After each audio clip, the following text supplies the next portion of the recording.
Yeah. You know what it is? That Victory Talk podcast. This is where we talk about victory and y'all listen about victory. Y'all can leave some victory comments as we start the Victory Talk show. Let's get it.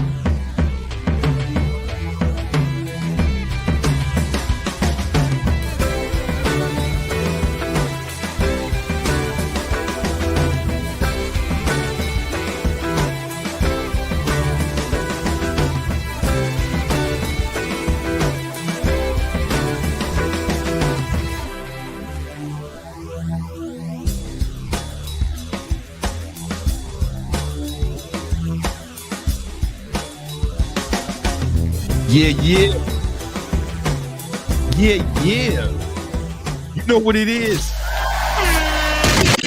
that Victory Talk podcast. You about to victory hear it, and you can victory watch it. You know what I'm saying? We got the victory comments in the corner. That's some new shit. We gonna keep it there unless it gets out of hand. If it gets too victory crazy, man, we gonna victory take it down. You know what I'm saying? I am your host, Big Brandon Carter, King Keto, Gymnasium Jesus, Jesus de Gimnasio, the Southside Savior. And I'm not alone. No, I ain't doing this alone. I couldn't do it. It's too much victory for one man. You know, it's too much. We got the homie Nima, you know what I'm saying? The beast from the Middle East. And then monitoring the chat and reading the super chats, we got Minovia Queen Plantain. You know what it is. She's cooking them plantains every morning, man. She's cooking them plantains every morning. Like, you think it's a stereotype. Nah, it's just the culture. It's just the culture, man. She be playing Dembo music, boiling bananas. You know what I'm saying? Like, I just go in there and I see a fucking pot of boiling bananas. I'm like, it's like I'm in a third world, man. I feel like a chicken's gonna walk across the kitchen or some shit, or like it's gonna be a motherfucking Dime, que lo que, mi gente. All right. Yeah, man. Yo, man, we got an interesting show today. We're gonna talk about the stock market crashing, just fucking plummeting, taking a dive, just cause. We're gonna victory talk about how you can get ripped. I'm gonna give y'all some cheat codes to getting ripped, and I'm gonna give y'all some cheat codes to getting money. You know what it is. But first, man, we got some sponsors. We got some sponsors for the show. The good ones, yeah, the real good ones. You know. All right. Oh, we also doing something new, man. We got the victory comments on the screen. Y'all let us know if y'all like that or not. That's some new shit. It's technology Nima set up. This is the first time I've seen this shit, but I don't watch like K Sonic or I Speed. Yeah. I don't watch. I'm 40, man, so I ain't watching that shit. Maybe I know they do that shit. So Nima found a way to put that shit on the YouTube. Just made it easier for you guys. Just don't talk shit. I don't think you can watch Kick or the other one if you over 40. I don't think that's allowed, man. I think that's I don't think that's allowed. I think that's for the children, man. That's like equivalent of me going out on a playground and going down the slide or some shit, you know what I'm saying, by myself. Like, I don't think I'm allowed to do that shit, or like going to the trampoline park alone. I think that's what that's like, man.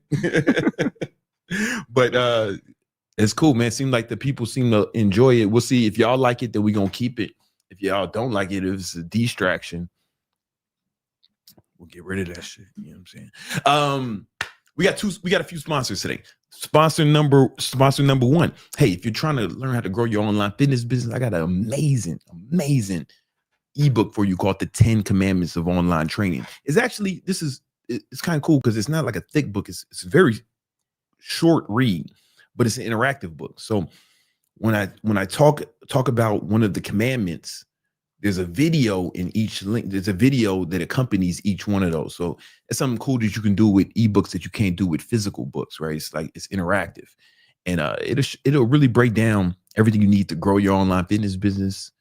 Even if you're just starting out, even if you have no experience, even if you're not certified, it's going to show you exactly what you need to do and what steps to take. And it's 100% free. Links in the description. All right.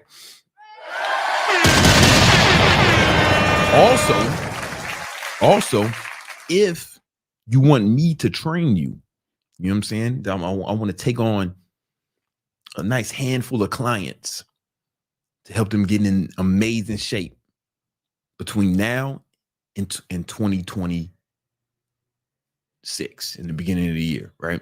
So we got like 6 weeks left. I want to turn some regular men into supermen, you know, take them under my tutelage, train them, custom workout plans, custom diet plans. So if you think that's you, if you think that's what you want, there's an application there where you can work with me one-on-one to get you to, so you start working on your fitness, getting your shit together, you know?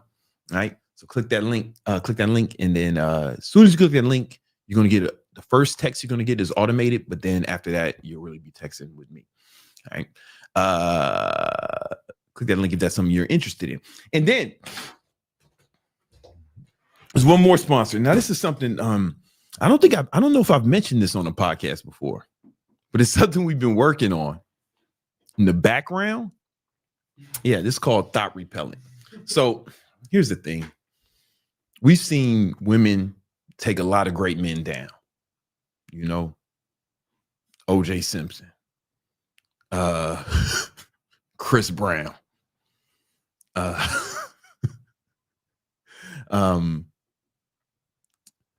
they almost got Fresh from Fresh and Fit, you know, the Chinese prostitute. Almost got him down, right? So that's when we realized we needed something to help men defend themselves against these vicious women. And that's what Thought Repellent was developed, because not all women are bad. So this is only genetically engineered to affect the DNA of thoughts, sluts, hoes, skanks, skeezers, scallywags, Jezebels, skanks. Did I say skanks? We got skanks in there, right? Yeah. In the latest drop, yeah, yes. The late skanks, and we recently added hood rats. You want to keep them away from them. Now, regular women, they'll be like, "Oh man, this is fantastic. You smell so amazing. What is that?" That's Thought Repellent, baby. But if one of these thoughts get around you, some old slutty skeezer gets around you, man, she might go into a convulsion. She might go into a seizure. You think the bitch got epilepsy or something, right? It's really just a Thought Repellent. They can't get too close to this, right? Now, some of y'all gonna have to be careful wearing this at family gatherings, because you might have a little slutty sister or a slutty mom. Your mom might be an undercover slut, you know, because they out here. It's almost like thought detection as well. You think you got a good girl? Man, I'm thinking about wifing this up. We wifing her up. Spray some Thought Repellent on her in her sleep. If she dies, she was a slut. If she doesn't wake up, oh man, this is a good girl. It's a good girl. You know what I'm saying? Yeah. That's how you know. My girl couldn't even be in the house if she was a slut, right? That's how I know she's a good girl. She couldn't be around this. I'm bathing in this shit. She's unaffected, you know.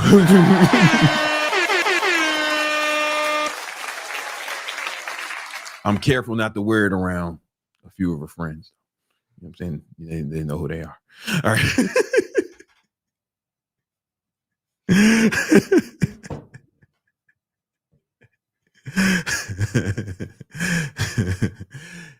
Listen, we wanted to have this out by Thanksgiving. It's not looking good, guys. I'm telling you, it's not looking good. So now we're trying to have it out by Kwanzaa. We want to have this out by Kwanzaa. But we need Or Christmas, whatever you celebrate. Christmas, no rules. Hanukkah, Hanukkah, whatever you got going on, man. This would be good stocking stuffer, right? You could do if you get this if we have it out in time, But to do that, we're gonna need your help. All your super chats go towards development of thyroid repellent so we can mass produce it. Like I only got enough money. Each one of these for me costs like a ton of money because I'm only making them one. But if we can start doing it at scale, then I can start distributing it throughout the public. So we need your help. All your super chats go towards development of thyroid repellent. I think 2 heroes have already contributed to the fund. I think they need to be acknowledged. We have Crypto for Everyone. Yeah. I got prescribed DHEA there. How well does it boost my T? He thinks it's gonna boost his testosterone. I don't know. I'm not as familiar with it. It's not something I've really experimented with. So I'm not the only PD I've ever done was testosterone, like legit testosterone when my doctor prescribed it when I was like right before I turned 39. That's when I started taking testosterone. So I don't know any of this exotic stuff, but if your doctor told you to take it, man, go for it. You know what I'm saying? Like, go for it. Yeah, I just don't have a lot of familiarity with a lot of PDs. I've been experimenting with some peptides, but I don't think they're doing nothing. I've been taking a peptide called tesamorelin, and I don't think it's doing nothing. But one of my boys, he said it really helped him build muscle and burn fat. But I just think my diet is so dialed in that any effect I get from that kind of shit is just going to be marginal. You know what I'm saying? I already maxed. I'm just maxed out. Nigga, it can't go no higher. I can't go no higher, I do take Cialis every day, but I don't know but I take it for muscle building reasons. I've been taking that for over 10 years, straight up. I think y'all should do it, man. Y'all should take Cialis. There's tons of studies to show that Cialis helps build muscle because it's like you get a better pump in the gym for one thing because it improves blood flow. It wasn't even actually developed for erectile dysfunction. It was developed for people who had problems with blood flow. They just noticed, man, that they got bricked up a lot easier. But blood, I'm telling you, man, read the studies. Throw it in chat GPT and say, man, does Cialis help you build muscle? It'll tell you what's up. You know what I'm saying? Throw it in chat GPT, Gemini, Gronk if you nasty. Problem with throwing it in Gronk. Hold on, man. I think we need to do it right quick. Let's ask Gronk.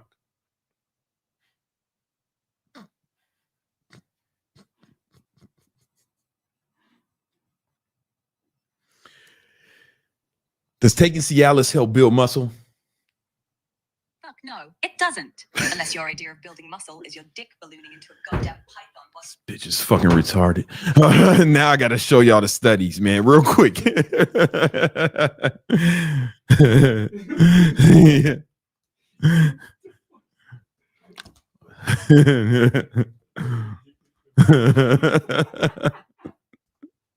Now I gotta find a study for you. So here's an AI overview. Study shows Cialis or tadalafil may improve muscle function by increasing blood flow and oxygen delivery. All right, but let's get some study, man. Let's show the study. Boom. Tadalafil, which is the improves lean mass and a bunch of other shit. You know what I'm saying? But there's tons of studies about this. Why does Gronk fucking wrong all this? She just Gronk just be motherfucking trolling you for no reason, man. Yeah, it's like right here. Oh, this is not a study. Hold on, we can. Is this a study? I want to see. Or I don't like to get these fucking blog posts.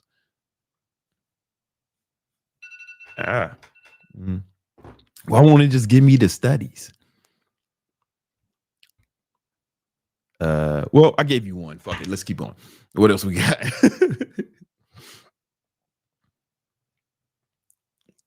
What else we got? Isn't it? We have Idris 609. Shout out to you. I work in sales and make about 2K salary plus commission remotely. Should I get a second job or live frugally and double down on commission only sales? I live in Qatar and I'm Algerian. He lives in a guitar. Qatar. Oh, guitar. Anyway, keep going. That was it. Oh, all right. Should he get a second job or live frugally and double down on commission only sales? All right. So he lives in Qatar. Yeah, it's like I don't have as much context, you know. Okay. Makes salary plus commission remotely. Should I get a second job? Live frugally or double down? Live frugally, right? 2K a month ain't a whole lot of money, right? So I don't think you got a choice, right? Like I think that's like your only option. The thing is, commission sales, it depends on where you're at, right? Like if you're at a place where there's potential to make a lot of money doing sales, if you're in a position like that, then do that. You know, if that's the route you want to go down. A lot of people make a lot of money doing sales. I know some people who are like millionaires just doing sales, right? Just sales. So yeah, it depends on the place on where you're at, right? I found another study. This one was on not Cialis. It was on this is Viagra, right? But increases muscle protein synthesis, which is muscle, and reduces muscle fatigue. But fucking Cialis is better than this shit. All right. Anyway, hey man, speaking of building muscle, let's talk about. Oh, is there another super chat or is that the last one? We have one more from let's do it. 89T. Yo, Sabertooth T. He didn't update us actually, but he's saying, give into the game. We need that spray out. We losing to many men. We losing too many good men. Yeah, you know what I'm saying? We losing too many good men to these thoughts. They out here. They're like it's like a virus almost, man. You know what I'm saying? They're getting caught up. Yeah. It's not good. It's not good, man. You see what happened to OJ? Bitch was fucking some dude in his crib. He kills her, and everybody mad at him. The crib he bought for. People forget about that. She was fucking a dude in a crib he paid for. How would he not kill her? I'm not saying I would have. I'm not saying you should kill. I'm just saying I get it. You know, he was put in a precarious situation. What about Shannon Sharp? Man, Shannon Sharp got fired off of ESPN.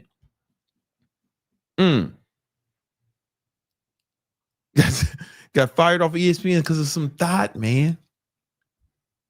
You know? And she wasn't even hot. She was mid, you know?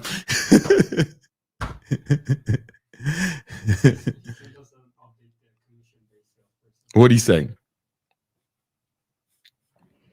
So he says he works 40 hours a week with Eastern time zone. So I have the morning to squeeze an extra job, and Qatar is hella expensive, but I see big potential in working commission only.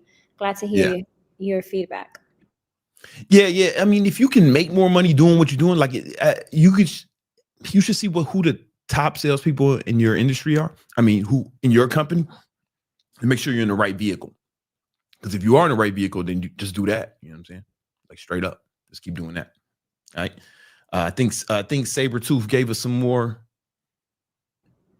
It's like 2025 out here. Hold it. Yeah, man. It is like 20. Listen, okay. It's just like 2025. It's exactly like 2025, player. You know what I'm saying? So like, there's a lot of truth in that statement. There's a lot of truth in that statement. What should we do? I got 2 topics I want to cover. Can you put up a poll? Let's make it fun. It's gonna take a minute. How long is it? Do they want to talk about getting ripped, or do they want to talk about making money? I can do either one. I'm ambidextrous. You know what I'm saying? Okay. Well, it's too late. We already said we was gonna do the vote.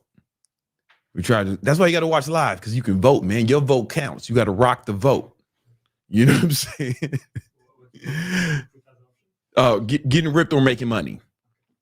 Do they want to get ripped, or do they want to learn to make money? Tell me when it's in there. Now, I'm going to do both. It's just which one we want to do first. You feel me? You hear me? All right, so we're going to put the poll up. Pause. They can vote now. All right, we're going to wait for them to. We're going to wait for you guys to vote. Yeah. Let's see.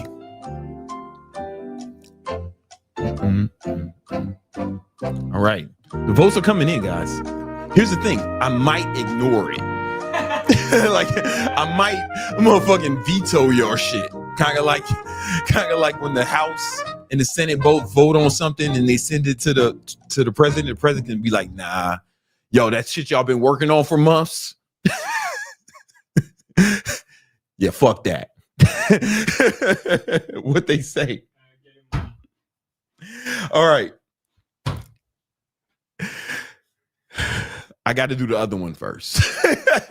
But hold that thought. We're going to talk about getting money. We don't believe that. But as I was thinking, I was like, I just should do the other one first. I had to veto that shit. I promise you, your votes will count sometimes, though. Just not this one. You know, that don't mean I don't love you. It's just I know what's best. I know what's best for you. Yeah.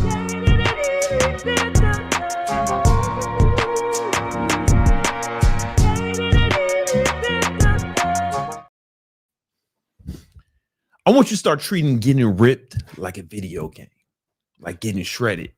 Treat it like a game. And the console is your body. Pause.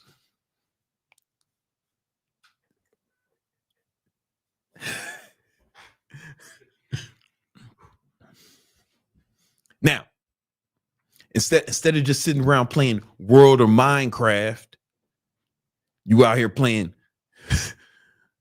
Call of Duty or some shit, man. You need to be out here playing. You need to be out here playing with yourself. I mean,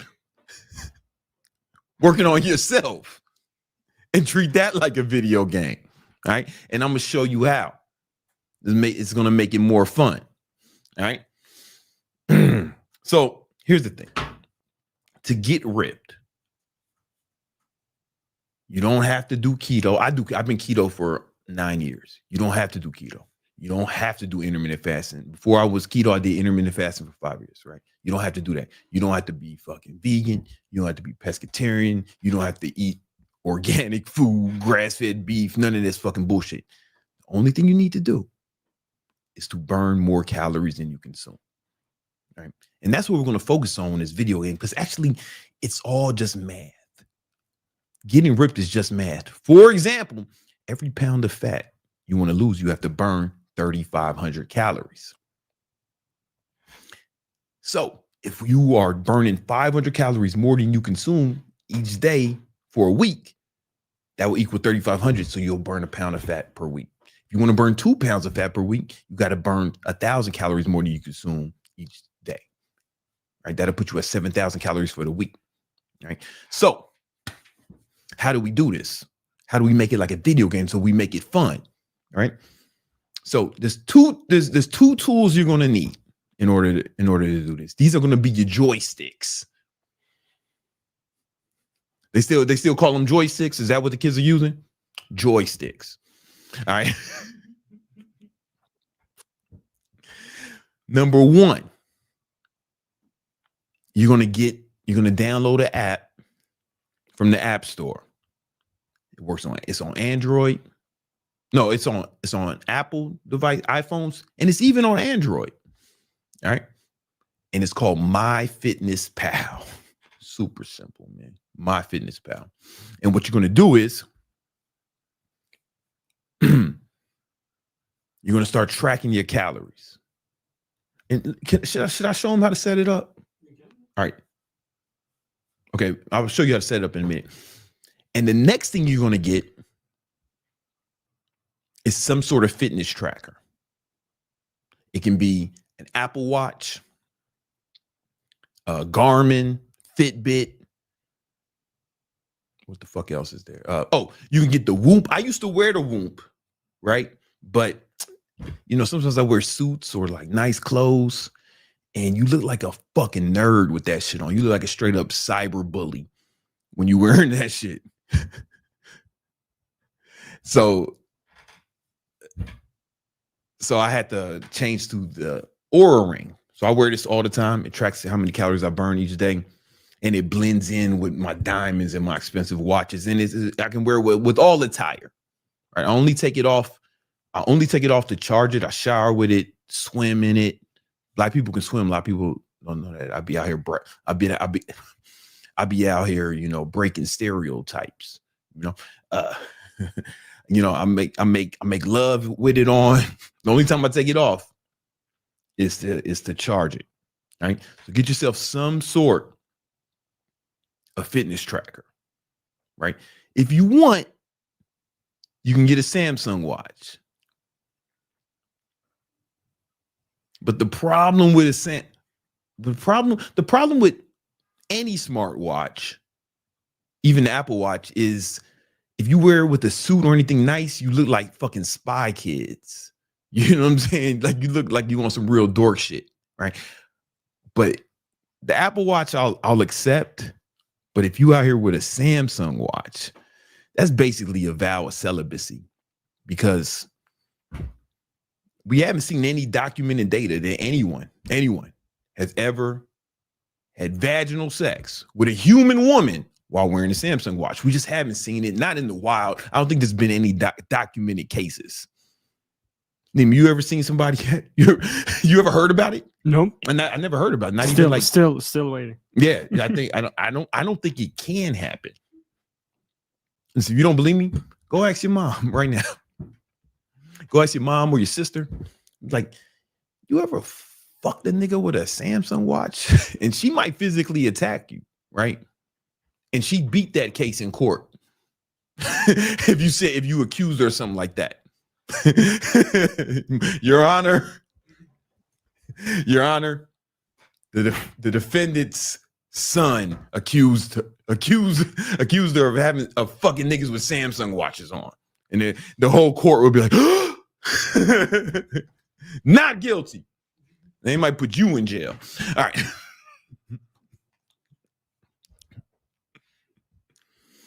I digress. Get yourself some sort of fitness tracker. All right. And here's what we're going to do.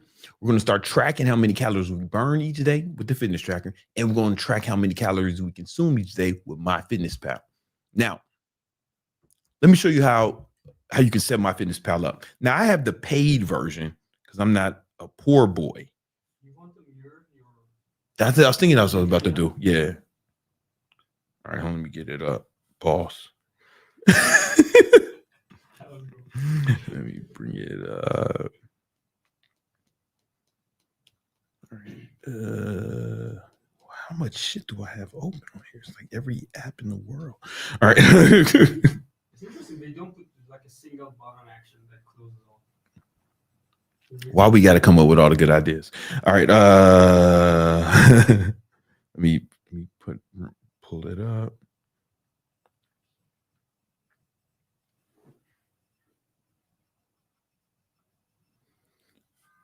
All right, so what you want to do is, I gotta hit the share thing.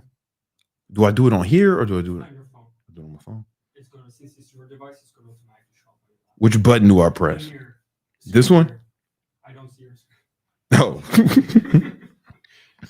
It's a screen mirror on your phone. And then you select your laptop.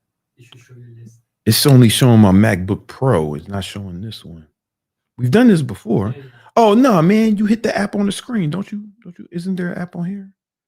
there is that one too, the iPhone icon. Where it at? Sorry, guys. This is why a lot of people don't do this shit live. See in your apps, if you type mirror or phone on the app, like if you do this one.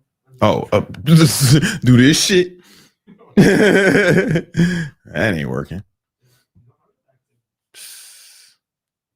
I got the game fucked up. Hold on. So I type mirror. Also, if you click here, there should be also an easier option for you. Where? If you click on this, yeah. This? Yep. No, sorry, this. Mm-hmm. You see screen. Oh yeah, there we go. So now you should be able to see your phone, and also your phone should be able to see this if it's connected to it. Oh,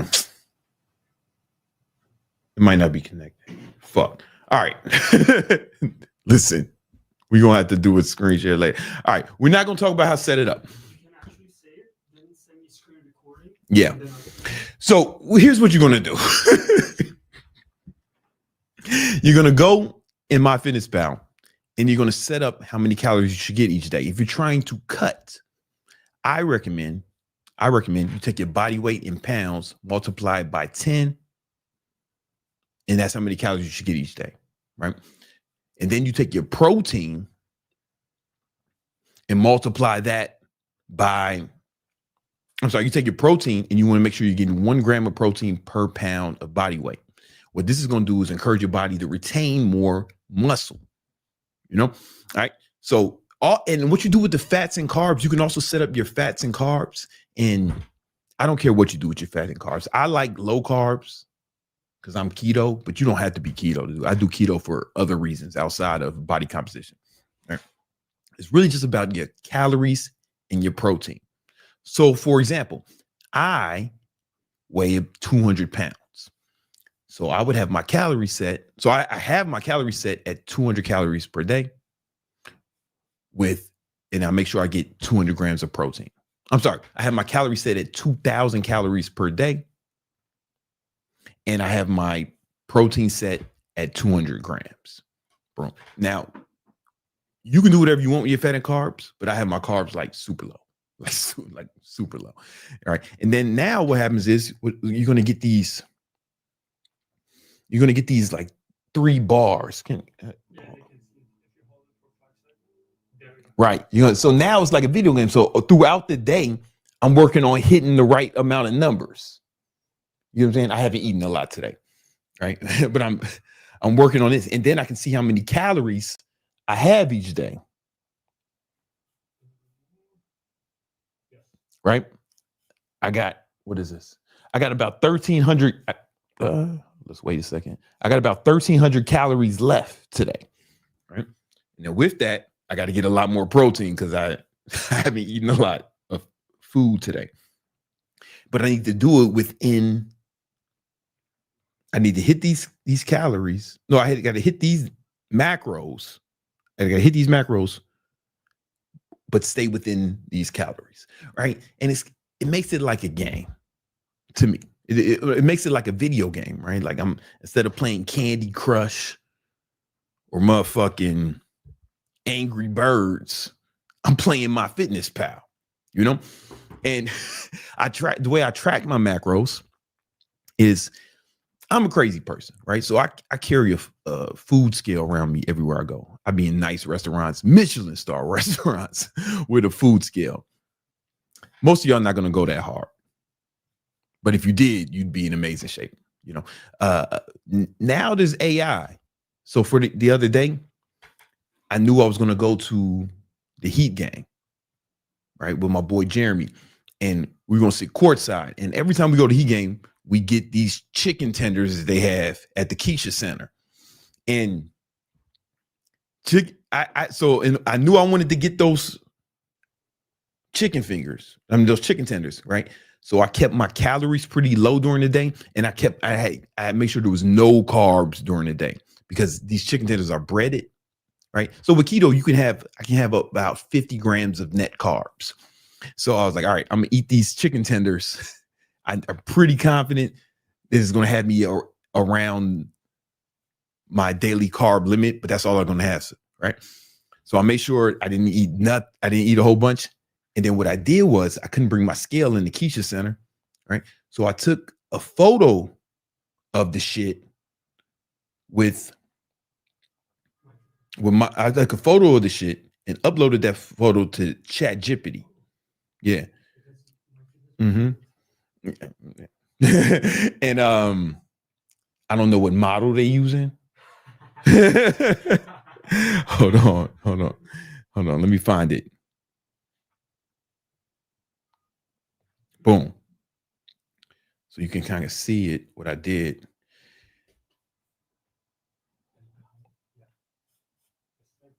All right, so I took a picture of it courtside and I uploaded that to ChatGPT. I said, estimate how many ounces is. And this shit is pretty smart. It's within the amount of error I'm comfortable with. Right? I split test this at the crib, weighing shit, and then taking a picture with MyFitnessPal. Then taking a picture and uploaded it to ChatGPT, and it's within the margin of error that I'm comfortable with, right? And then I go to MyFitnessPal, and I put in 6.5 ounces of chicken tenders. Does that make sense? But you can do that all the time. Me, I'd rather be a little more precise.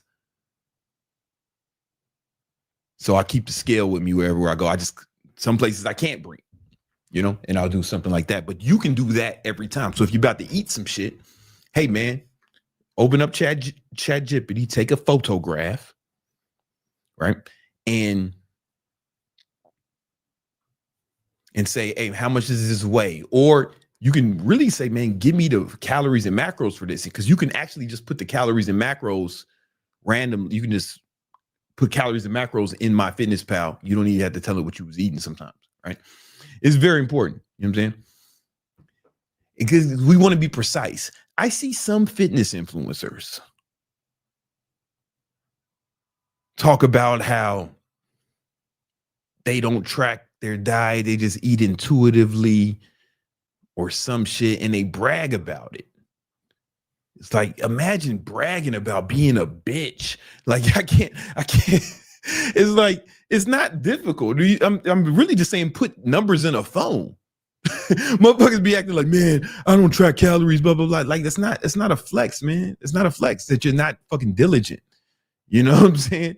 And even if that motherfucker can do it, you can't, because you've been eating intuitively your whole life. Look where it led you.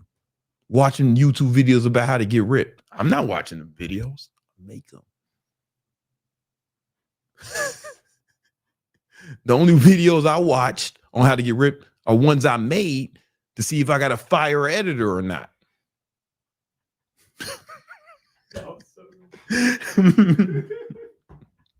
You watching this shit for advice right now. So you can't eat intuitively, fat boy.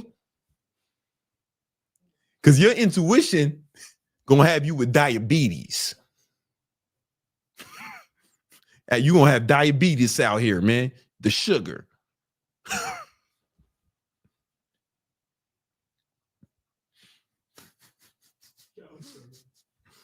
All right. That's part one. So we're playing the MyFitnessPal game. Right? There's other apps you can use, that's the one I'm most familiar with. I've been using MyFitnessPal for like 15 years. So that's one I'm familiar with, If any of you other food tracking apps want to pay me to endorse this shit, I am for sale. MyFitnessPal doesn't pay me, but if you fucking nerds are listening, I'll take the money. Believe that. Believe that I take the money. And matter of fact, y'all only got a little bit more time before I have to go over there and take the money. You feel me?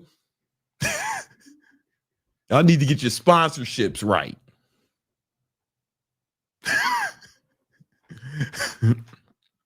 I digress. Now what we need to do is track how many calories we burn each day. Because remember, to burn fat, all you need to do is burn more calories than you consume. You have to burn more calories than you consume. Now, diet is the most important part. The truth is, if you just did that first part and you had your body weight in pounds, but if you ate your body weight in pounds times 10, along with 1 gram of protein per pound of body weight, that's going to be enough for most of y'all to lose weight without even working out. Honestly, without it any dedicated cardio or exercise, most of y'all will lose some weight, right?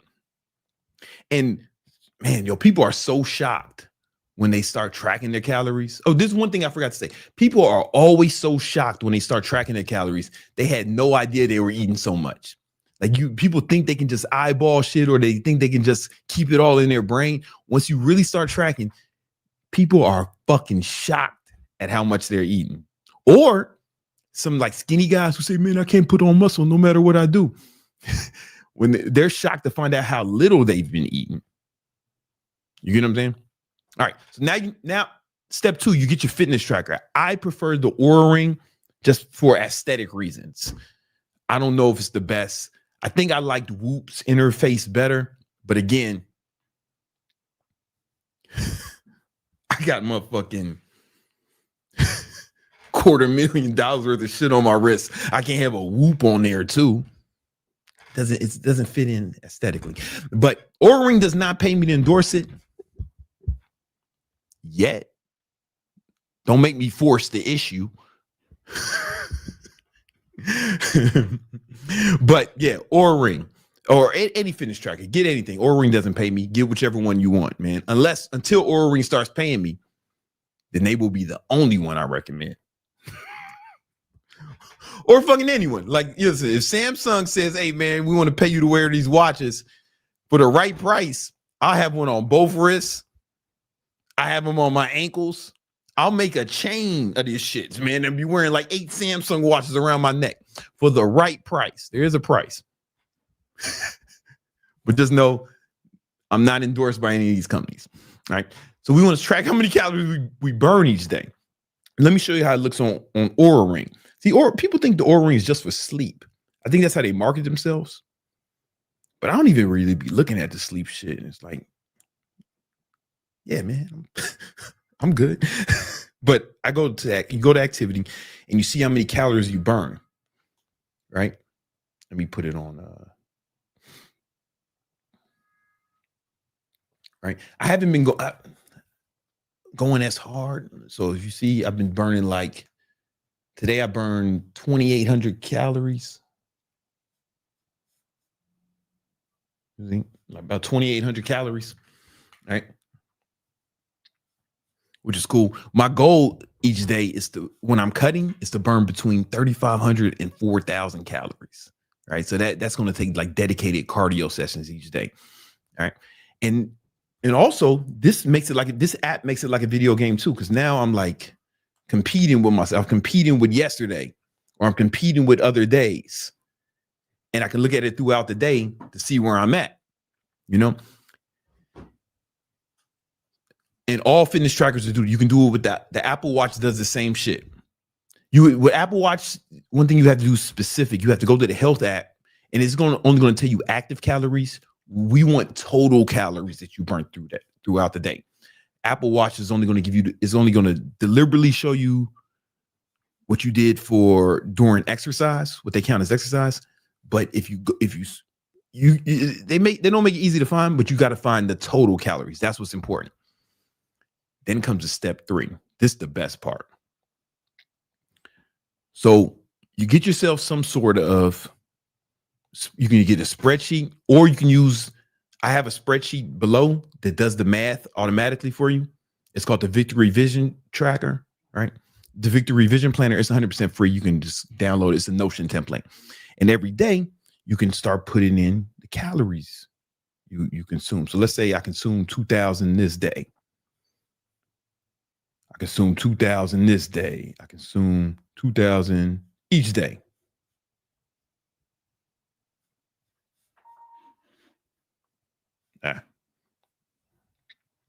Right. And then they'll say I burned 3,000 calories, which is not crazy. 3,000 calories each day.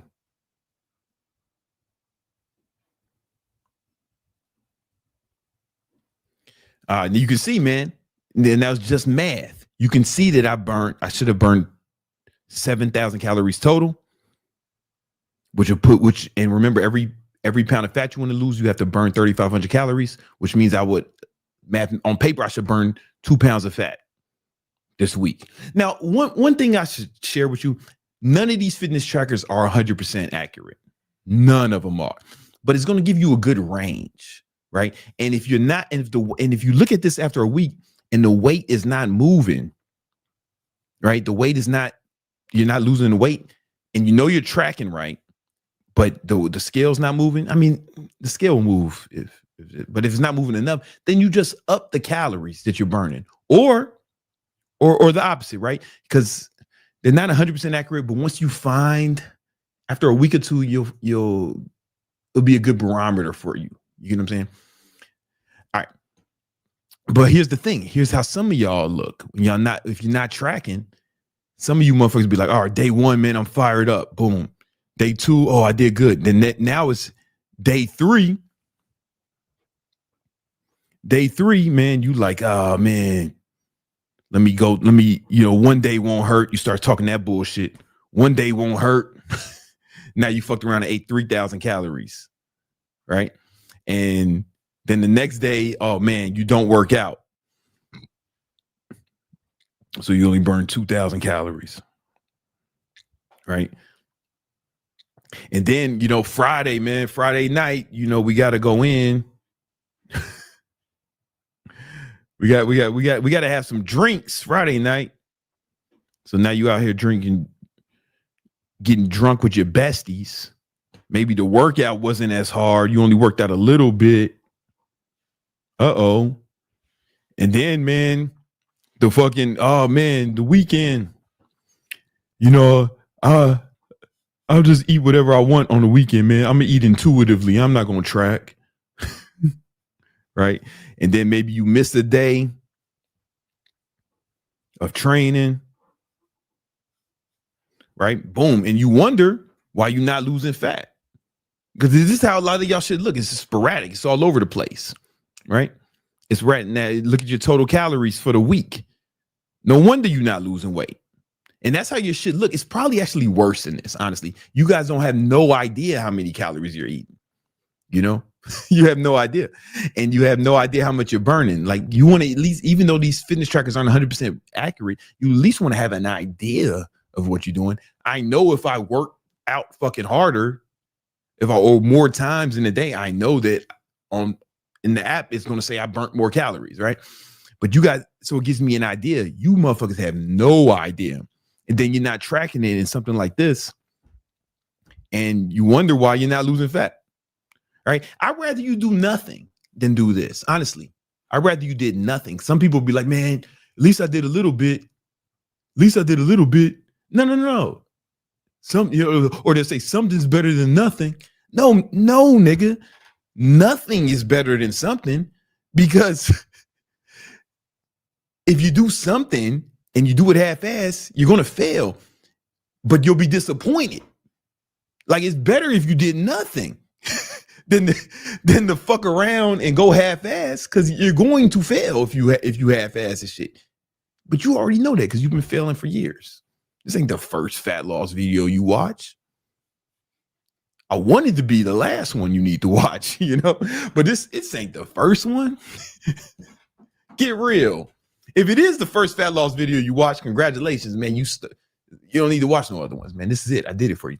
But this is how you turn into a video game. This is your scoreboard.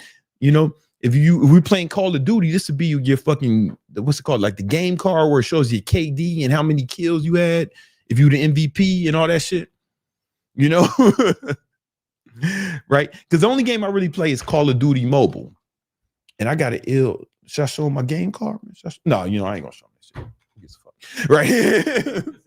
I seen you screenshot. You know what I'm saying?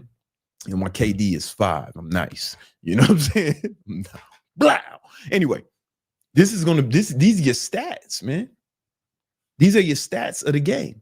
How do you know if you win in the game? How you know if you did how well you did if you're not tracking it, right? And I honestly, like, this video is not like clickbaity. I honestly think of it like a video game. Like, especially at the end of the night, I'm like, all right, I need this many macros, and I'm trying to figure it out, and I figure it out every day, you know. And you might suck at it at first, just like the first time you play any video game, you might suck at it for a minute, but if you keep it up, you'll burn fat, man. You'll burn fat. Now, if you want some help with this, right? I'm taking on some coaching clients. I'm taking on some coaching clients. If you're ready to get in great shape, in the best shape of your life, start the new year off right, go ahead and click the link in there to apply for one-on-one coaching with me, and I'll check out your application and I'll get back to you immediately. I'll talk to you, hit you via text. All right. The first text is going to be automated, but then the next text is going to come. You'll be talking to me when I respond. All right. So you got to respond to that first text. Otherwise, I'm going to ignore you. I'm going to pretend this shit didn't happen. All right. Let's get it. Let's go. Are there some super chats? Should I answer them or should we wait? All right. Let's bring up let's talk about the money. The market's been crashing, right?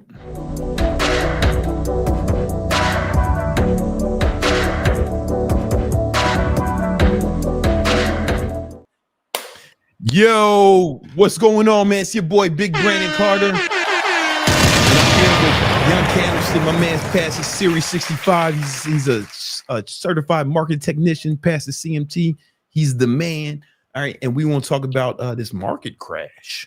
Yeah, the market crashed today. It woke up and it saw its shadow. Yeah, man, extreme. That's the fear and greed index. Yep. So this measures sentiment in the market. How do people feel about the stock market right now? And on a scale of 0 to 100, 0 being the world is ending, 100 being we're in a complete utopia, we're at a 6 out of 100. Is that right? What's really interesting about this is we've been at extreme fear for a couple of weeks. And so it was indeed a leading indicator. So the markets were at all-time highs, and the fear and greed index was saying extreme fear. And today we had what's called a gap and crap. So we started off the day up quite a bit. And that was from NVIDIA earnings. NVIDIA beat its earnings report. And from highs to lows, NVIDIA dropped pretty much 10%. So fat ass gap and crap. And it's really interesting because you can take a look at the VIX, the volatility and fear index. This opened up lower, but it was creeping higher ever since the open. See, the NASDAQ, when we were trading live this morning, it wasn't doing too much. It was just chopping around, kind of going up, kind of going down, kind of going up. The NASDAQ was making higher highs while the VIX was also creeping up, and that hinted towards the sell-off. Eventually, the market broke down. You can see rising bear volume, and that was all she wrote.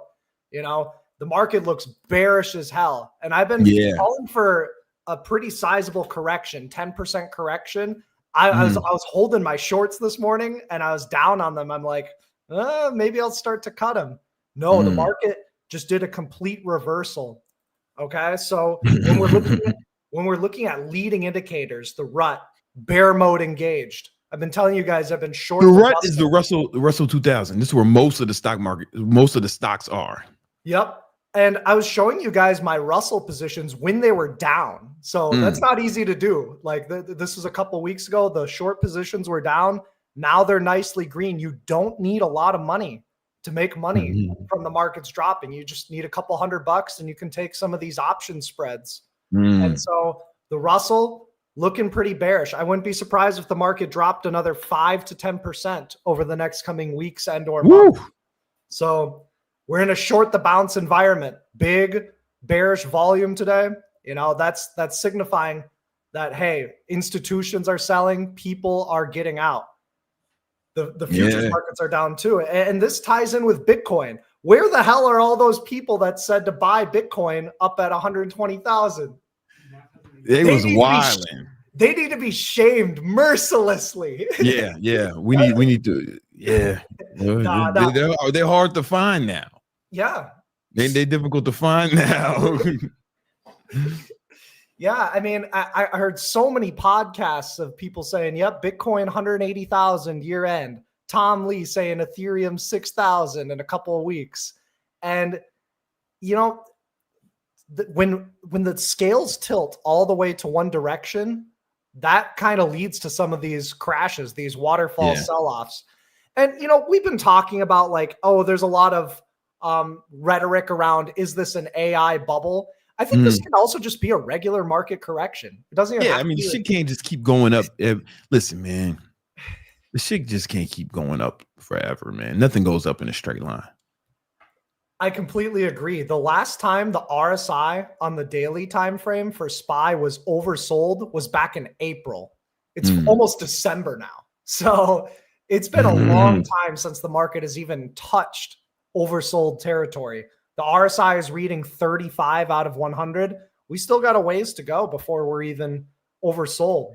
So how do we make money from this, right? Let's make some money from this. Well, real quick, before we get into that, what time did the market start to drop? Because it was going up when we was trading live this morning.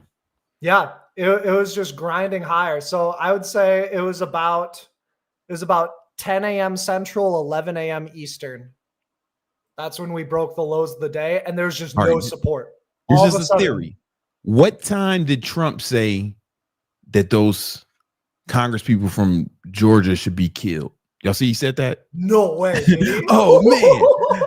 Yo, we got to find it. You know what I'm saying? Yeah, because a Trump tweet can change things. I don't know if that had anything to do with it. It's just a theory. What time did Trump say that those Congress people should be killed? I'm not seeing any credible reports or news that Donald Trump made such a statement today. If you're hearing, oh man, bitch, you lying? It's right here. Hold on, let me find it. Okay. Let me find it. That'll be wild. He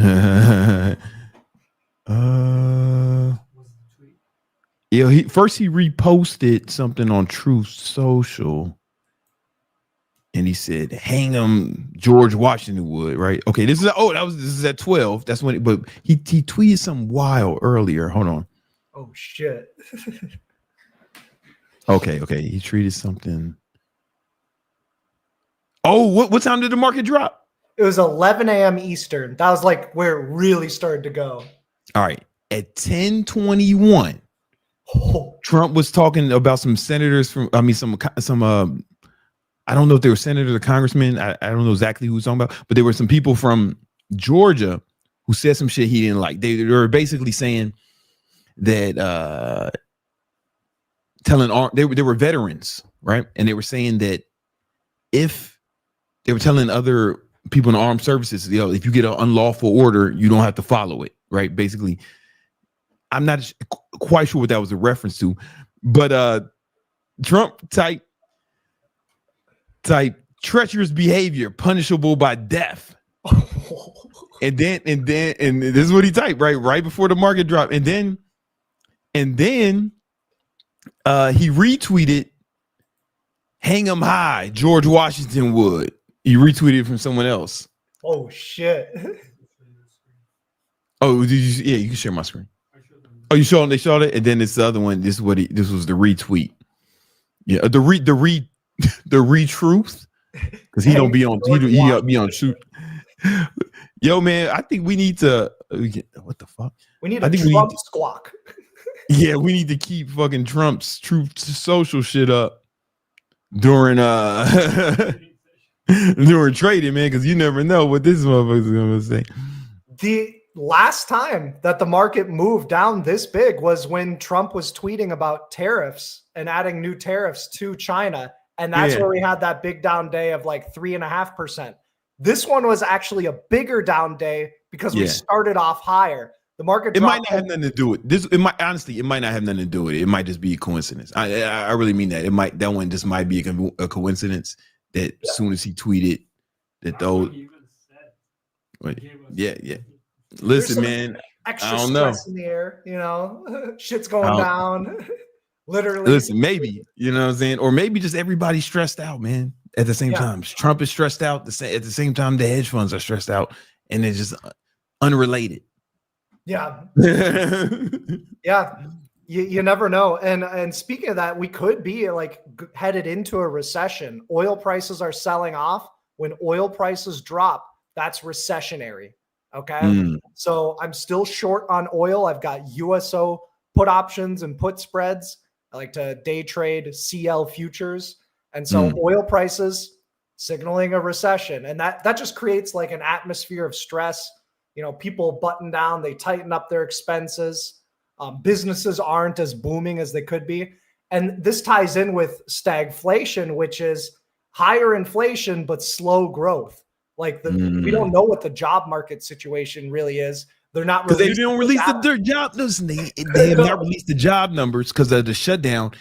But you know, if they was good, Trump would let them out.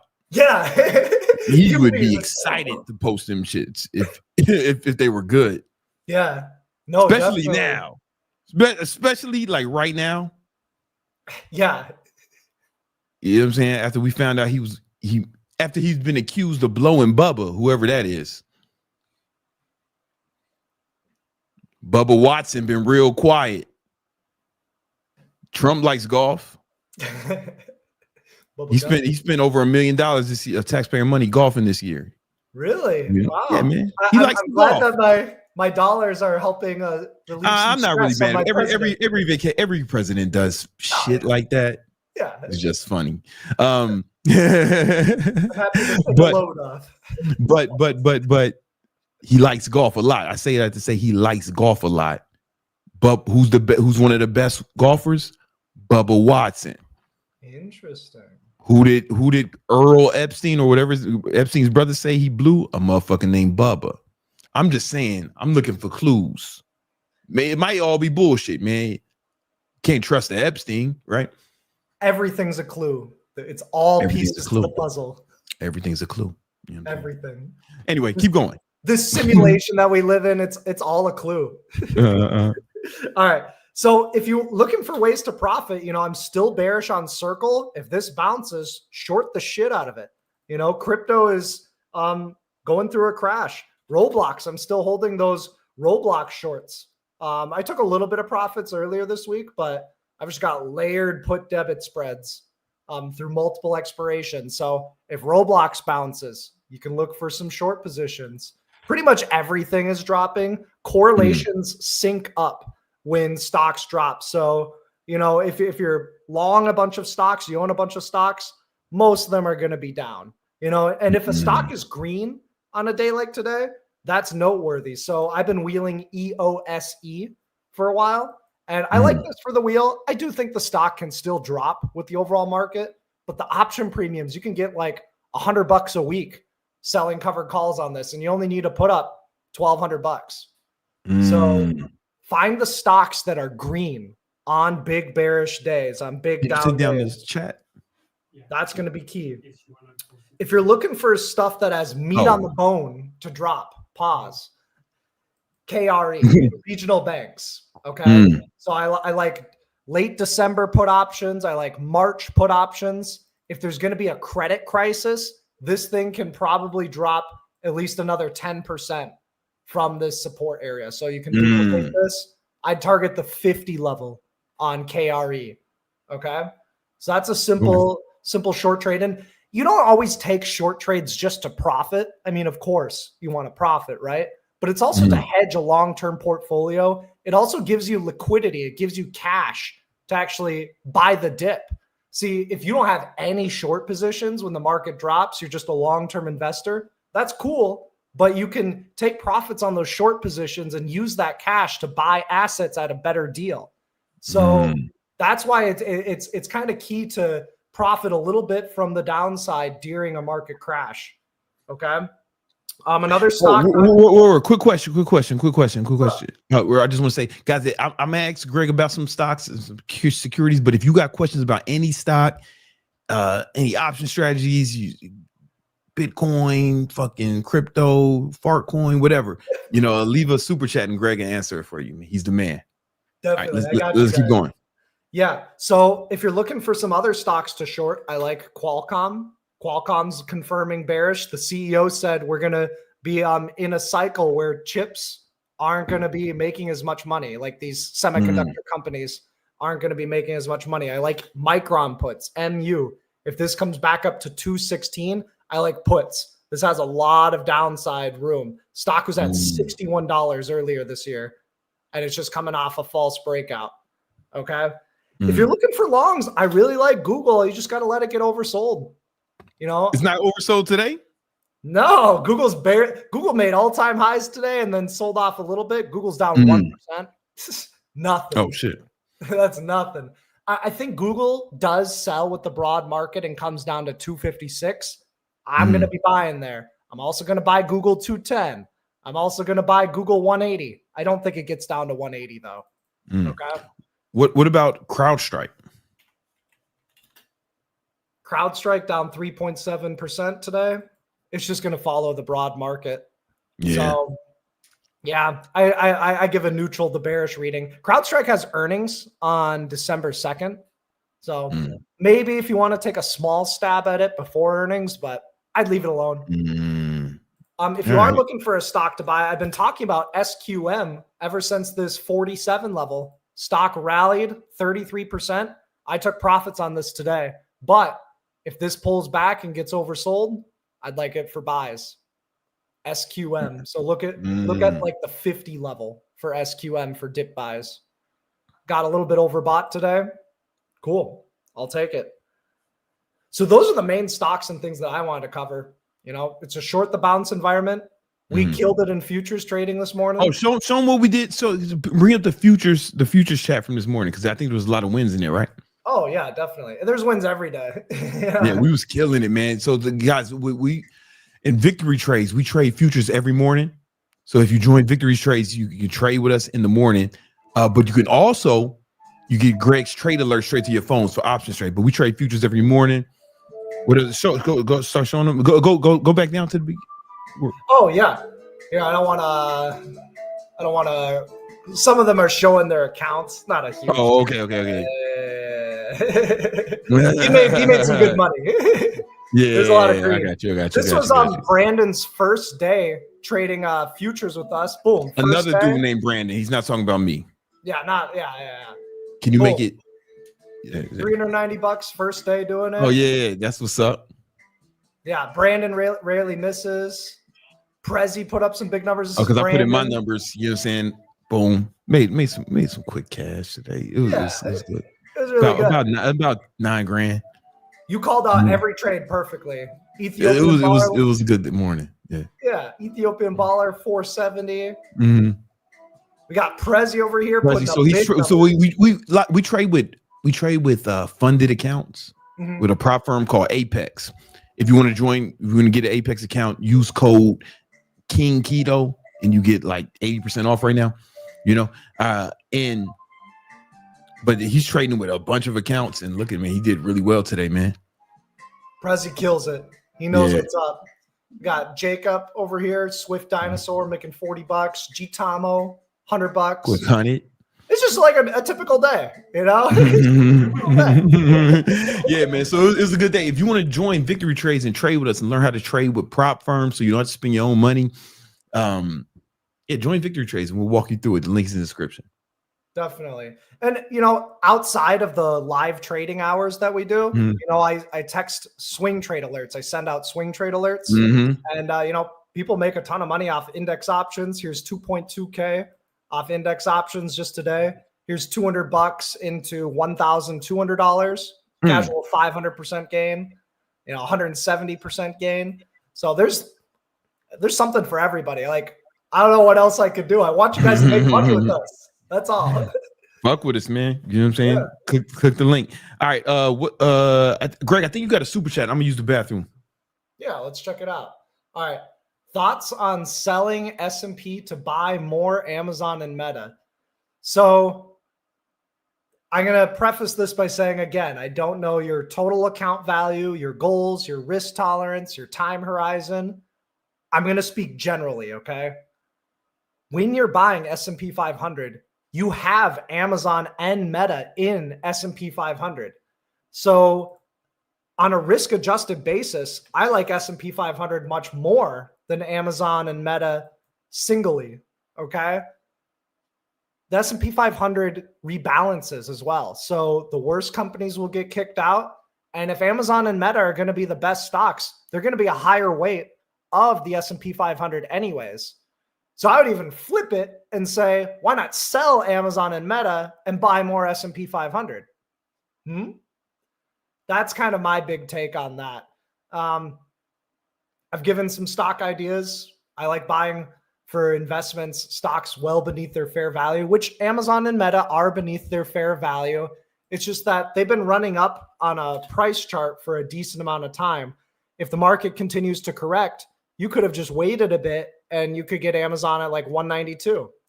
You know, if you let the market correct a little bit more, you might be able to get Meta, you know, down at like 550 or down at like 500. And that builds your margin of profit. So I would just say patience is key. Remember what I was talking earlier about having a diversified portfolio of short trades? Because then you can take profits on those short trades and then buy these high quality companies. Okay. So I would say diversify your portfolio a little bit more. All three of those stocks are correlated with each other. So you'll do really, really well if this is the bottom and then they just go straight up. But your portfolio is going to take a hit because they're all correlated if the market drops. Now, if your time horizon's long enough, I don't really think it matters all too much. S&P 500, Amazon, and Meta are great. So if you're just going to check back in 10 or 20 years, I'm sure obviously one of those three is going to be the best performer. I would even go as to say probably S&P 500 would be the best performer out of those three. But on a risk-adjusted basis, your drawdowns will be smaller in an ETF than with single stocks. 100%. 100%. Yo, real quick, man, what you thinking of GLD? Yeah. So long-term, I'm bullish gold, but last time I analyzed... Oh, you know what? The other dude had another question. Answer his question first. He had another question. Or did you answer them both? Time horizon, you answered them both? 3 years. Oh. I would go with S&P 500 then. If your time horizon's short, like that short, S&P 500 you're going to get Amazon and Meta anyways in S&P 500. Yeah, I like it. I like it. Yo, GLD, man, what's up? Yeah, last time I said I'm just neutral gold in the short term. It's just neutral. It's neutral. I'm bullish longer term. We've got this pennant action going where we've got higher lows, but we've got lower highs. Odds favor that it breaks bullish later on, but yeah, it's just neutral. There's not a lot of action going on. I'd rather just like wait a few weeks and then maybe if I have to buy it like 5% higher, so be it. But you know, there's an opportunity cost to jump in right now. Because if you jump in right now, sure, it can break out like right here, right now. But I'd rather just wait for that breakout. That's all. Right. I like wheeling silver, wheeling SLV, sell cash secured puts, get a sign, sell covered calls. It's a peaceful way to trade. I like AG wheel. You know, that's cool. I like B is Barrick Gold now. I like B, Barrick Gold. So let that get oversold. Barrick Gold is a bit overbought with bearish divergences. So that's my quick take on that. All right, guys, if you want to trade with us every morning, learn how to trade futures without having to spend your own money, because we trade with prop firms. So we show you how to get funded accounts. You can trade. You don't need a lot of money, and we do it every morning. In Victory Trades, our live trading group. You can click the link and sign up, and you'll get Greg's trade alerts straight to your phone every day for the swing trades. I take all of them. You know what I'm saying? We got some good bearish trades cooking. I'm excited. Yeah. Oh, you got join Victory Trades, but you got another super chat my man came in at the buzzer. Oh, okay. Thoughts on dividend ETFs such as JEPQ or SCHD as a long-term investment? I think they're great. I like SCHD a little bit more. I like Schwab Holdings. So yeah, I think it's great. It's going to sell if the broad market sells, but that's kind of something that you do once you've built up a big portfolio, then you put it in those for income. Okay. So you kind of put your money in growth stocks, you let your portfolio grow. Once it's nice, fat and plump, That's where you turn on the cash flow machine. Because if you invest in those when your portfolio hasn't like grown to its full maturity, you're just going to get a little bit of money here and there, which is fine. But you want to turn on the income dial once you're rich, which I don't know. When you're young, when you don't have a lot of money, you could take bigger risks. You know what I'm saying? Like when you have a lot of money, then you want to think about conserving capital a little bit more. But if you ain't got a lot of money, you might as well take a risk, man, because you good at being broke. Yeah. You know what I'm saying? Like, you motherfuckers done mastered poverty. You know what I'm saying? So you might as well fucking put it all on black, you know? Yeah, I completely agree. So I like SCHD. You can dollar cost average into it, you know? Okay. Yeah. Awesome, man. All right, listen. Good shit, guys. If you want to trade with us, make sure you join Victory Trades and let's get it, y'all. Holla at y'all. Peace. All right, peace. All right. Yo. I got some super chats. Let's just get them.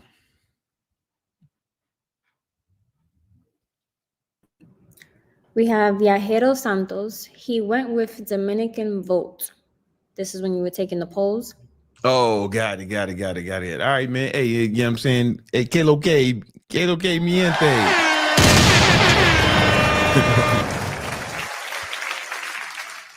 We have JP the third. B, I can't access baller mindset anymore. ¿Qué pasó? Peace and blessings, bro. Appreciate what you do. Nima shared it with you, man. So you should be good now, man. But thank you, man. Appreciate that, brother. What else we got? We have Saber8090. Is it okay to do a 2-day fast and work out during the fast? If you do a 48-hour fast, I don't work out when I'm fasting. I might walk, but if I'm fasting, I don't work out. I don't lift weights, at least, and I don't do no intense cardio. I'll walk or maybe get on my bike or something, but I don't do no intense cardio when I'm fasting. I mean, no intense weightlifting when I'm fasting. Some people do, but I don't. Fuck that. But you I guess theoretically you can. But nah. No thanks. I was just like, the workout's gonna be fucking trash. Like, you know what I'm saying? And you're not in an anabolic state, so like, why? I get it. Some people do it, but I don't. You know, I don't. You can, but I don't. All right. We have 7537. Mm-hmm. Any recommendations where I should visit Miami? You should probably go to like Overtown. You definitely got to hit up Little Havana. You got to hit up Homestead when you come through. Yeah, you got to pull up the Hallelujah. You know what I'm saying? If you want the real experience. To where? Hallelujah. How you say it? Hialeah. Hialeah. You got to pull up the Hialeah. No, please do not do any of those. You're gonna get, oh my God, you're gonna get this dude shot.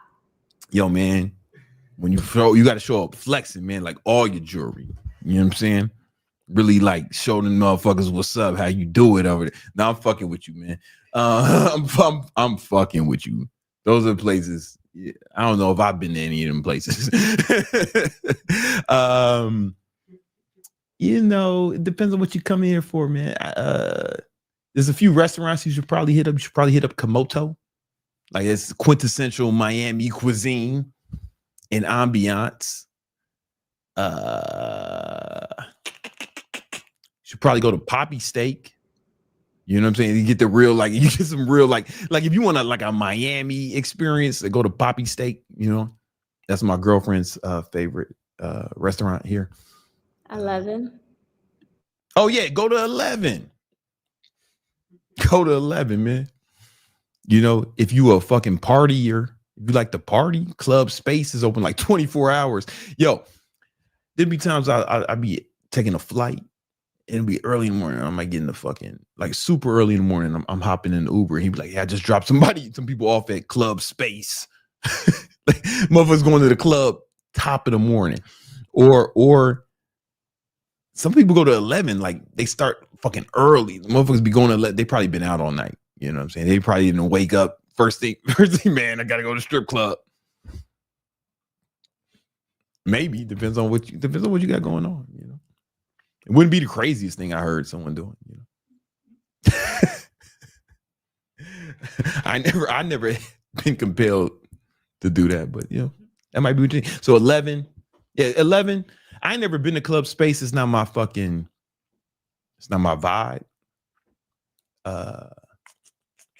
Or Trying to crowd. think. What word would you say? I said not your vibe or crowd. Not my crowd. Nah, I'm black.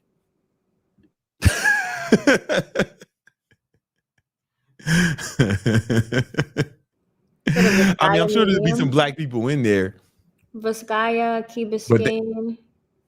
but them motherfuckers grew up in the suburbs, and that's cool. That's fine, you know.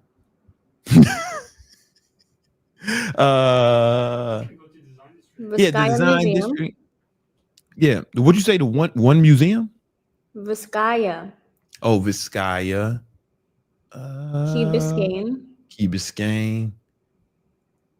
Go to the Yeah. beach, South Beach. Yeah, go to the south. Go to the beach, brother. Go to Bar Harbor Shops. Oh yeah, barber shops. You know what I'm saying? Nikki Beach, Joya Beach. You know, That's good enough for the €2. I think that's enough. Yeah, for €2. I don't even know what that is in American. I think the euro's above the dollar right now, so that shit might be $3. All right. Cool, man. What else? Is that it? That's all. And that's like $2, $2.30. $2.30. Damn, man. Smart woman right there. All right. Listen, man. Let's talk about making money. This is what y'all voted on. And like, here's the thing: when y'all voted to make money, to do the make money shit, I didn't put that there. When y'all voted to make money, I was like, you know, let me save that for last, if that's what they really want. So let's talk about it.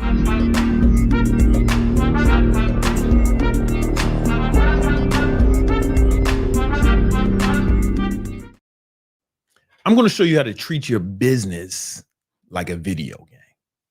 Over the last several years, I've built several multi-8-figure businesses, and I've helped a lot of other entrepreneurs build successful businesses as well.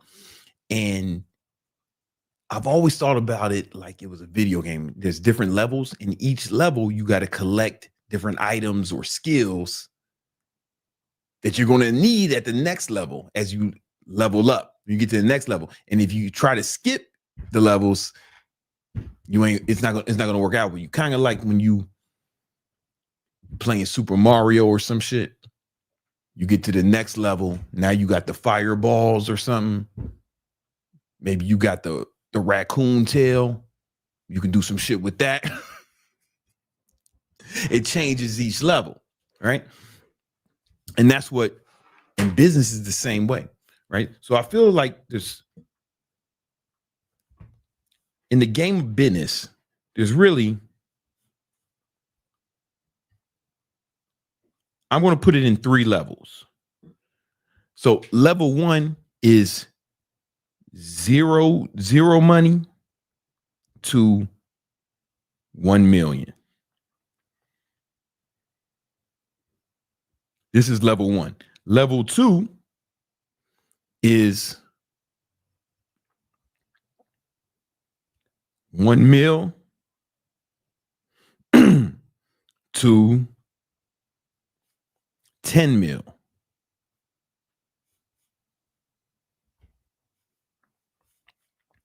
And level 3 is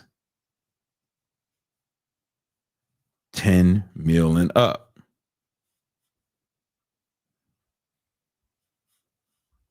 Right? Yeah. You know what? Honestly, level 3 is a little different because there's levels after this, you know. But 10 mil to 50 mil. Right? And there's more levels after this, but I am not qualified to teach you any levels past this, right? But I am qualified to teach you all these because I'm squarely in that top level of this chart. But there's other motherfuckers are off the chart. There's $1 billion businesses, right? But if I'm not qualified to make that video on how to make $1 billion. All right. So level 1. And these numbers are gross, right? These numbers are gross income levels, right? Just to be clear. Because net, there's different variables, and you'll see what I mean, right? But these are gross. And the reason we're going by gross is because when you start moving up, you're gonna have more expenses, right? But this is how you can afford some of these expenses. All right, let's get into it. So in level 1, from 0 to 10 mil, you basically a regular character, right? You don't got no special moves, no special weapons, no firepower, right? This is, and honestly, you're probably doing this shit part-time.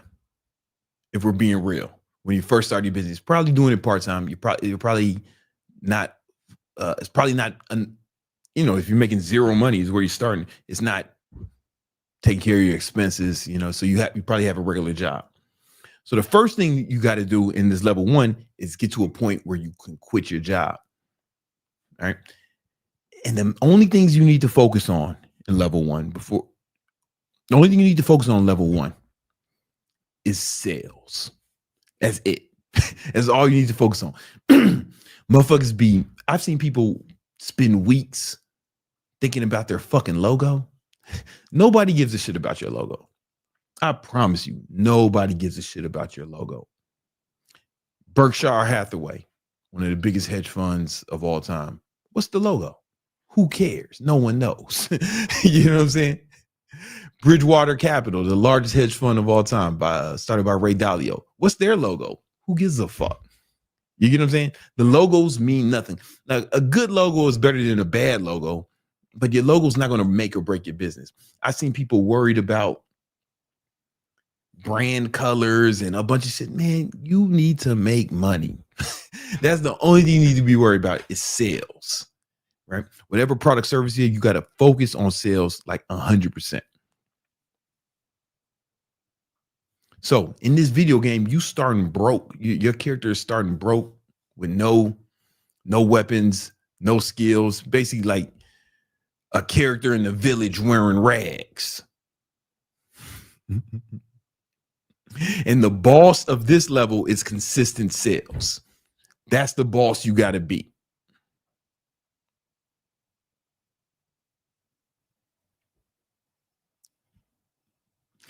You can't unlock the branding skin pack until you beat this boss, right? You can't unlock the operational skills pack until you beat this boss, right? So here's the weapons you're going to use on this level. 1, you got to have a clear target.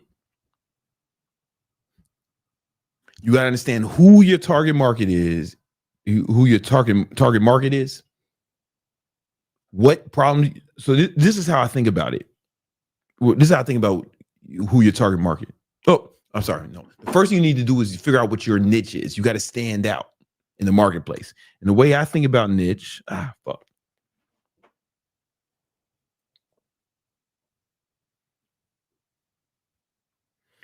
the way I think about the niche is who you want to help, what problem are you going to solve for them, and how are you going to solve that problem? Who, what, and how.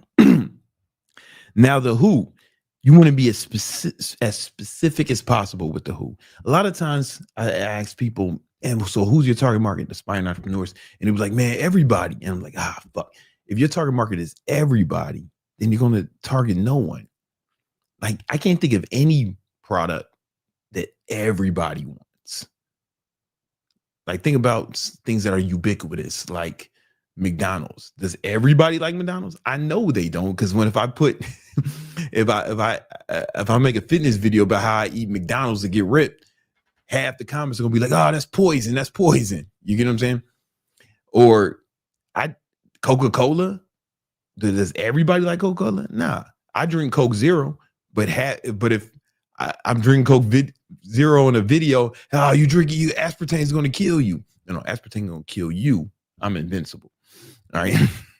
So nothing is for everybody, right? You got to really narrow it down. And let me show you what I mean. When I first started, I started in the fitness business. My first business was online training. And the first thing I did was define the gender I wanted to market to, right? Right. And I picked men, pause. And then I picked what age group I wanted to work with, right?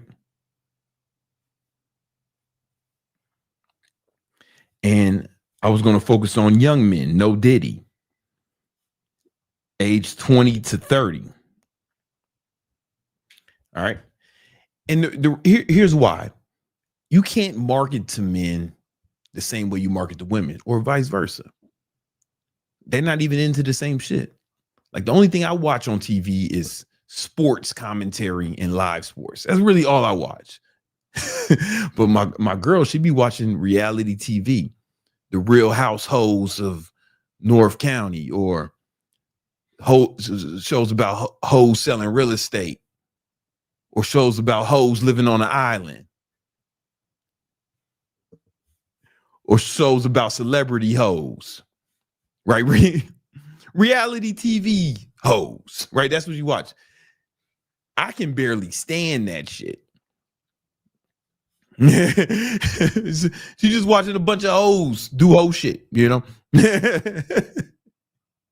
And the drama, they arguing, throwing wine on each other. And I'm thinking, how come nobody's shooting? That's what I'm thinking. Motherfuckers is attacking, slapping each other. I'm like, oh man, I'd have been shot this. You know, we're not into the same shit, right? And then age group is different too, because not all men are into the same thing, you know? Like, I'm 43, but young people, man, they watching shit like Kai Cenat and TV. I show speed. That is, I show speed. They watching him. I don't even know what that is, but I know they watching it.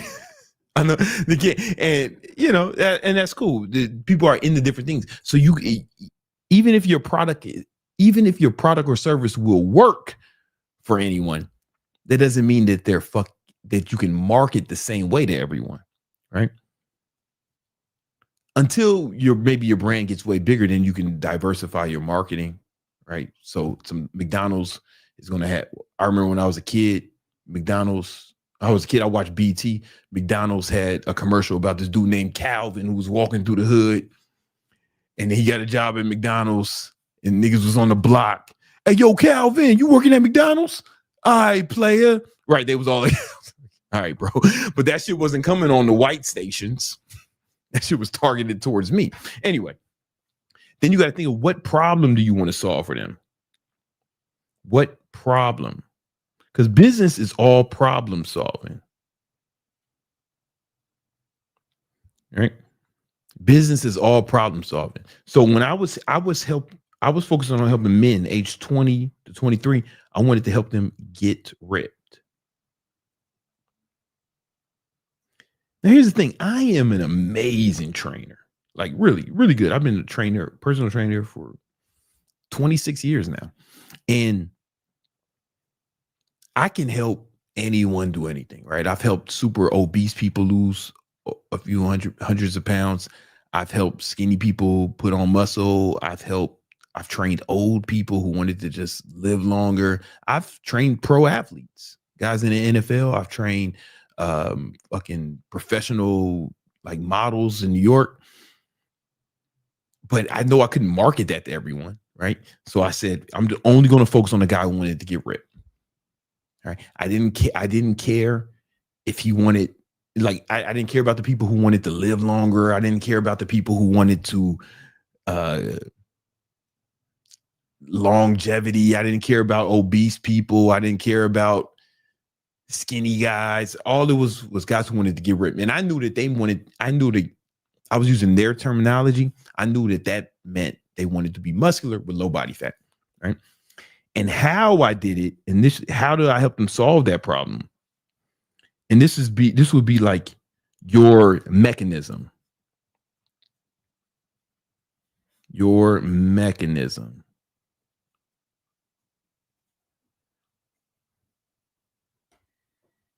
Right? How you help them solve the problem. And the way I did it initially,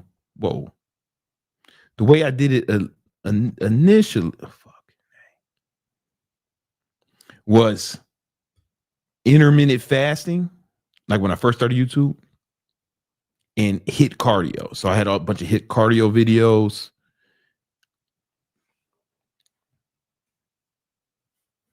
And I had videos on fasting. Now check this out. How many trainers are there online? Probably millions, right? But how many of them focus on helping men age 20 to 30 get ripped with intermittent fasting and cardio, right? So this is how you start to stand out in the marketplace. So whatever business you have, whatever product service you have, you might be thinking, how do I stand out? There's a lot of competition. The way you stand out is by focusing on one person, accomplishing one goal. Because there's a lot of them. There's millions of these people, right? You don't even need millions of customers, right? And the beauty of it is when you talk to these people and you market directly to them, it will impact. It'll have an impact. If you just imagine if I just did random fitness shit, right? It would be difficult to stand out. I have to find another way to stand out, right? But because I was talking to one guy who wanted to solve one problem one kind of way, and I had my own special sauce of how to solve that problem, he was excited.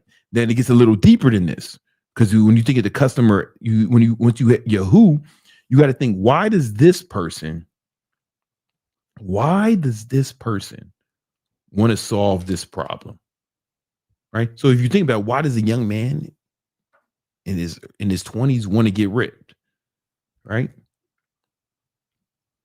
Hoes, right? A guy this age can rarely think about anything else, right?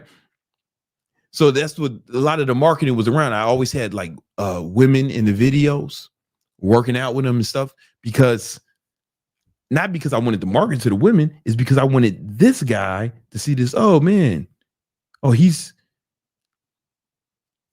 this guy is ripped and he's around hoes. So I better do what he's doing. Does that make sense? I better do what he's doing. So I was speaking to their real desire, because he didn't want to get ripped just because. He wanted to get ripped for a certain reason, right? Now, here's the thing. This is why you want to be specific, because why this shit changes. When you change the who, the why changes. Let me show you. Let's say it was guys my age, or in my demo, right? I'm 43.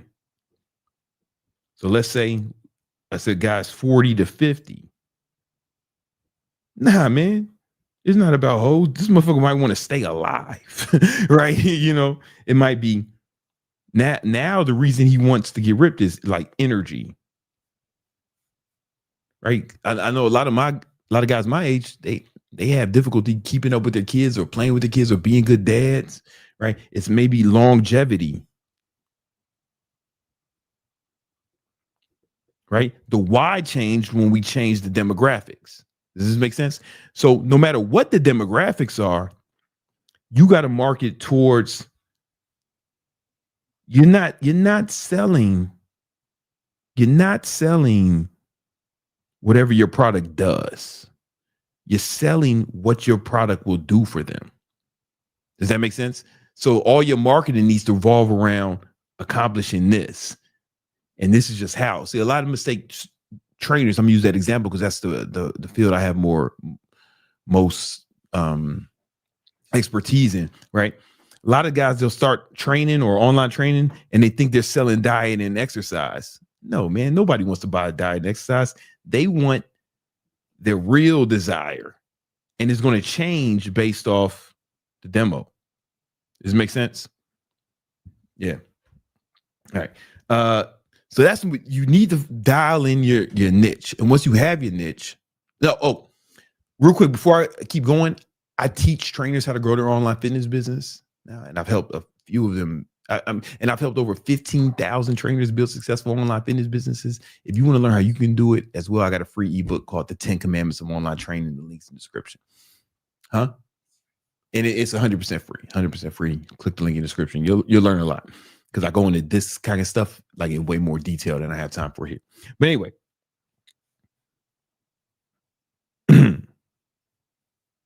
Right now, all your marketing, the way you attract customers and the way you sell your customers needs to revolve around this, right? Because they don't want the thing, they want what the thing is going to do for them. You get what I'm saying? They want what the thing is going to do for them. This is very important. And so now you want.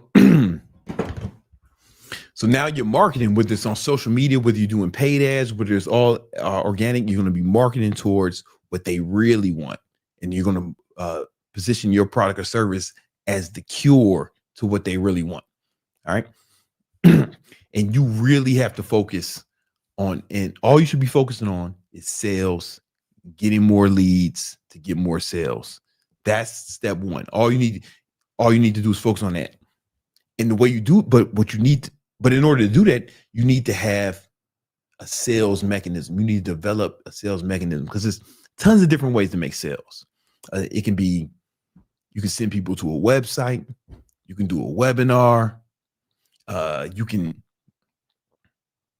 You can have straight to checkout, or you can get people on sales calls. You can do door-to-door sales. It depends on what your industry is.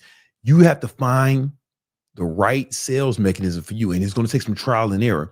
And you have to figure out the right sales mechanism for you, right? And master that. And all you need to do is make sales at level 1 till you get to $1 million. That's the only thing you need to do. Right? Now, when you get to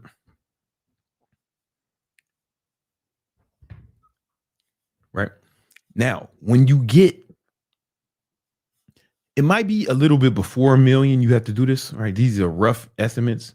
But I've seen a lot of people build $1 million one-man businesses. I've seen it a few times. It's rare, but I've seen it. So maybe at some point you'll have to start hiring, but we're going to talk about it for level 2. Just know that these numbers aren't static, you know. But now level 2 is where you have to get more sophisticated. Because you can hustle your way. You can just hustle to $1 million a year. You really can. It's just a lot of elbow grease and going super hard. But after $1 million, that's when things have to get more sophisticated and you have to have some structure. And you're probably going to have to start hiring people, right? These are different skill sets. So it might be one of those games where you got, what's a game where you got people following you around, helping you? You know, I don't know. Is there a game like that where you Nah, because I remember I used to play Sonic. And then Tails would be around me doing shit for me, like fucking people up. I don't know.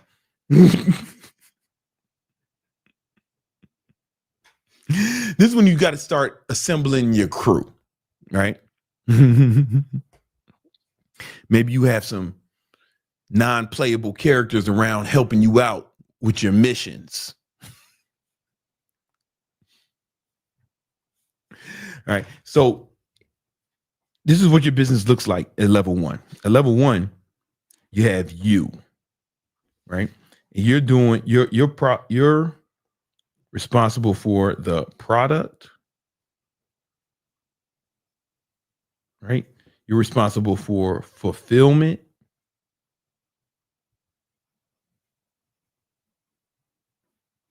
Oh.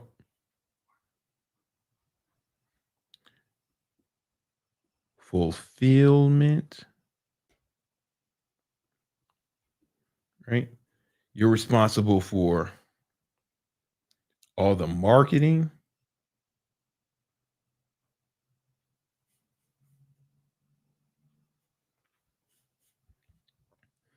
You're also responsible for the sales,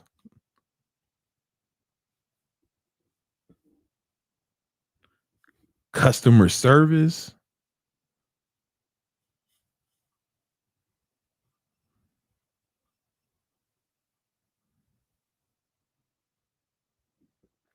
and maybe even like accounting, bookkeeping. This is account. I'll just put bookkeeping. Oh, you got it. Oh, sorry. Accounting. And there may be even more things that you're responsible for, right? Depending on your business or your industry, right? You're doing all this at first, at level 1. At level 2, if you want to grow, right? If you want to grow, it means you need more customers. So like you can't do all this on your own. At level 2, maybe you start outsourcing different parts of this, right? Maybe you handle someone else to handle customer service, right? Boom. Then you got someone else handling your fulfillment. Someone else is in charge of making sure the product's right. Maybe you hire someone to do your ads. Someone else is doing the marketing, right? Then maybe you get a bookkeeper or CPA to do your accounting, right? The last thing you need to remember, sales is most important. I think it's the last thing you should start outsourcing. But then at some point, you hire someone to do the sales, right? Boom. Now at this point, you're the manager. Like you're managing these things, you know, and that's a different skill set than when you were doing it all. But the beauty is when you did it all at first, now people can't bullshit you. I've done pretty much every job in my main business, High Ticket Trainer. I've done every job myself. Like I've made the websites, I've edited the videos, I've done the accounting, I've done the sales calls. So nobody can bullshit me, especially like when you try to hire people. I've had some people in the past do my ads, and I was like, "Oh, this guy's bullshitting." Yeah, I can tell he don't even know what's going on. He got some motherfuckers from the Philippines doing this shit, you know. And I'm like, man, and I can tell he's bullshitting. If you didn't do all this shit first, it's difficult to tell if you're being bullshitted or not. So that's level 1. That's the skills that you need at level 2, right? That's what it's like. And you don't have to do it all at once. It might be one at a time. Some of this may start at level 1, right? At level 1, yeah, that's probably at level 1, you probably have to start getting people, right? But by the time you're at level 2, you should just be managing this team, right? It's going to be difficult for you to go to. Yeah, all you should be doing is managing this team. Now at level 3, and this is where I'm at, right? As I know, at level 3, it becomes different because now these teams, like this team, every position on this team has a team. So they might, because the business is bigger now. So now there's different people in each part of this team. It might be an accountant, it might be a bookkeeper, accountant, a CPA, right? Research development, product development, marketing might be an ads buyer, YouTube ads, Facebook ads, copywriter, right? Sales, you might have people doing DM sales or people qualify 10-minute call, then they have closers, and there's a bunch of shit. The cold outreach, depending on your business. And so all of these teams end up having teams, right? And there's usually a team leader. Now, what you're doing at this level, at level 3, is you're managing just the leaders of each team, right? There's people, and I'm gonna be honest with you, man. There's people who work for me who I haven't met. Like I don't even know. Like I never spoke to them, and not because I don't want to, just because like sometimes the shit gets even further, right? You know, like it is just sometimes you assist, you know, the people who assist you have assistants, right? And that's when you're managing the generals at level 3, right? So if this was like a army game, you're managing the generals who are managing their own teams. You get what I'm saying? Like, for example, with the video, with the content creation, I talked to Nima. I mean, I talked to Harry too, right? But Nima kind of spearheads a lot of this just because we're together most of the time. But he has teams of editors. I don't know the motherfucker who's about to edit this. I ain't never met him. You editing this right now. You with the mouse in your hand.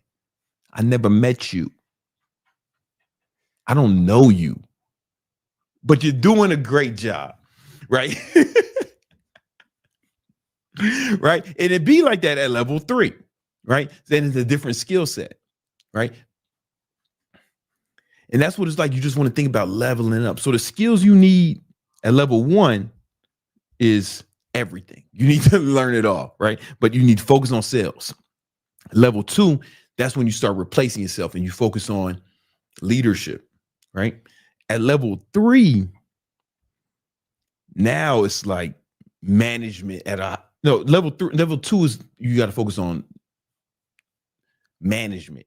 Level 3, you got to focus on leadership because now you lead in a big team, and you're going to need things at level 3, like basically SOPs, right? Because sometimes these people like get sick or quit or die. Like this shit happens all the time, right? And if you have SOPs, then you can slide people right in. It's kind of like how McDonald's, they have like strict SOPs for every position so that they can slide any asshole into that job. You know what I'm saying?